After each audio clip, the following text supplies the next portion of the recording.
Here at Medstead and Four Marks station, when goods were received from farmers, whether it be their watercress, eggs, milk, whatever it was they wanted to get to market, the first thing that would happen is that they would be brought in through the doors behind you.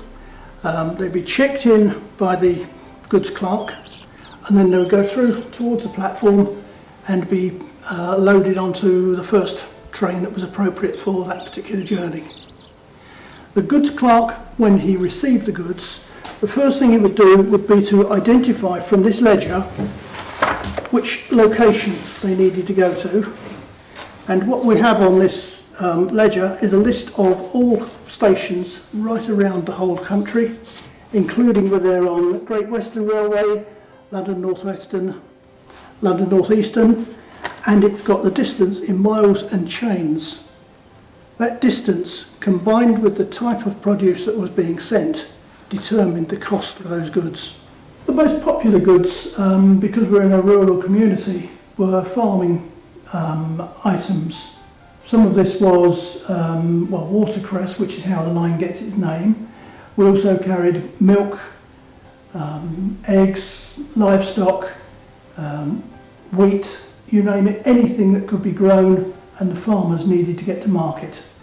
It was essential for watercress, as watercress is a very perishable product and will not last very long and gets damaged very easily by bad treatment or any kind of bumps in the road. As a result, until the railway came along, the farmers could only really sell it in local markets.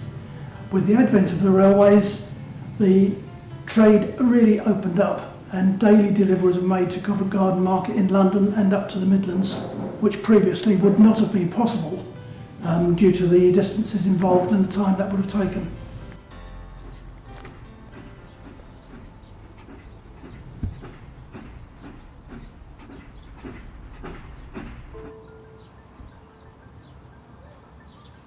There was generally at least one or two evening trains that were taking fresh produce to market. Other goods trains would have arrived during the day depending on what was required. But a goods train was made up of a number of goods coaches or goods vans.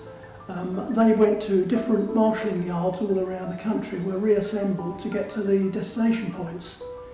And on a small country station like this, what you may have found at times was that a train would arrive with 2 passenger coaches and 1 goods van. And the goods van would have been left here for unloading. The capacity of each individual wagon depended really on what it was designed for.